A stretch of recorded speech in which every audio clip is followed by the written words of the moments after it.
दोस्तों अस्सलाम वालेकुम। मैं बात सिर्फ अपने शेर से शुरू करना चाहूंगा। उन्हें ये फिक्र है हरदम नई तर्ज जफा क्या है, हमें ये शौक है देखें सितम की इंतहा क्या है। दोस्तों आए दिन सरकार जो करती आई है सब लोगों ने बताया, मैं उसको रिपीट नहीं करूंगा। मैं आपका बहुत शुक्रगुजार हूं, हम सारे यहाँ पर इकट्ठा हुए, पर हमारा काम यहाँ से चालू होना चाहिए। दोस्तों बहुत जरूरी चीज है। सुप्रीम कोर्ट में एक रिलीफ मिला 5 मई तक का। ये 5 मई तक हिंदुस्तान के कोने कोने में जाकर इस आंदोलन को एनआरसी मूवमेंट से बड़ा बनाना है। दोस्तों वो रिलीफ हमको सिर्फ लॉलीपॉप मिला है। याद रखिए, एक छोटा लॉलीपॉप दिया गया है इस मूवमेंट को तोड़ने के लिए, ताकि हम अपने घरों में बैठ जाएं, घरों में ना बैठे। क्या बोला है सुप्रीम कोर्ट में? बोला नॉन मुस्लिम मेंबर वक्फ में नहीं आएगा। दूसरा, जो प्रॉपर्टी वक्फ थी यानी यूजेज की तरह से, अगर कोई मान लीजिए मस्जिद 500 साल से मस्जिद है तो उसको अभी नहीं छुआ जाएगा। ये तो एक लॉलीपॉप है। मसला मेन ये है, 6 महीने के अंदर मस्जिदों को बोला जा रहा है कि अपना डॉक्यूमेंट डालो। अरे नरेंद्र मोदी अपनी डिग्री नहीं दिखा पाया 12 साल में। वो लोग जो अपनी डिग्री नहीं दिखा पाए, वो 6 महीने में हमसे बोलते हैं डॉक्यूमेंट दिखाने के लिए मस्जिद का। ये साजिश है मेरे दोस्तों। कोई 6 महीने में डॉक्यूमेंट नहीं दिखा पाएगा। ये साजिश से बचिए। दूसरी मेरी बात को समझिए, लिमिटेशन एक्ट अभी तक है, यानी जिस आदमी ने मस्जिद या मदरसे के ऊपर कब्जा कर लिया और अगर वो 12 साल से उस पर कब्जा करके बैठा है, अब वो मालिक बन जाएगा। ये सरकार ने भी हटाया नहीं है।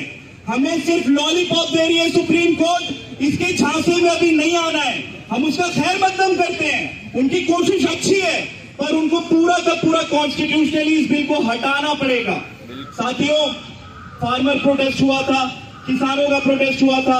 साथियों एकदम सांड की तरह सीधा सिर्फ वक्फ और कॉन्स्टिट्यूशन पे बात करिएगा। फार्मर प्रोटेस्ट में सिर्फ फार्मर का इशू था, रोड बंद करके बैठ गए थे।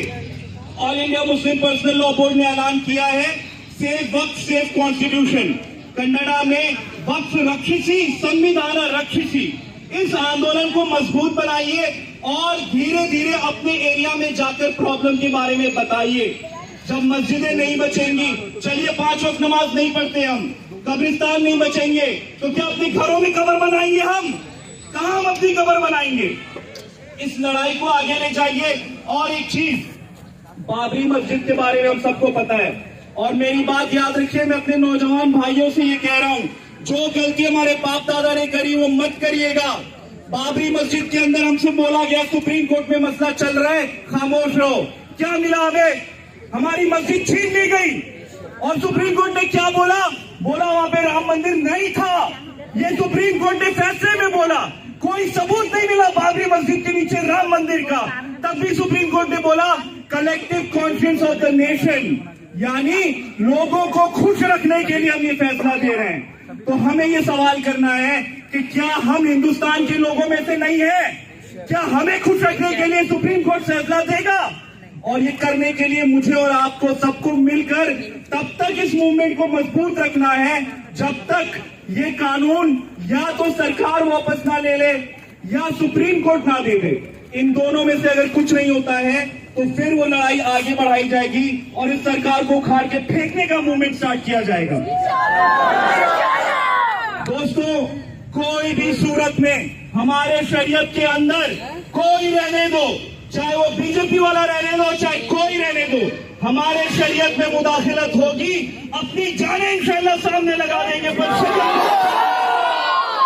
मेरे दोस्त फिलिस्तीन के भाइयों को देखो, वहां पर 22,000 से ज्यादा हमारी औरतें शहीद हो चुकी, डेली लड़ रही हैं।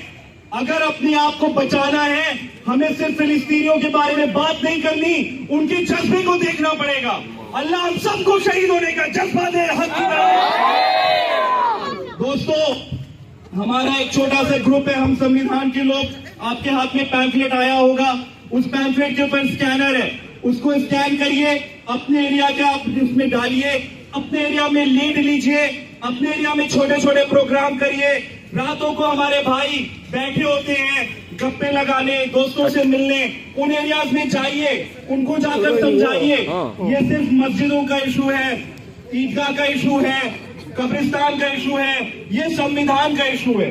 और इस मुल्क में जब भी संविधान की बात आई है या आजादी की लड़ने की बात आई है, सबसे आगे मुसलमान रहे हैं। जाकर बताना आरएसएस वालों को, देखकर आज इंडिया गेट पे हमारे नाम कैसे लिखे गए शहादत में, और इंशाल्लाह जो नाम लिखे गए हैं कई हजार हैं, जरूरत पड़ेगी कई लाख शहीद हो जाएंगे।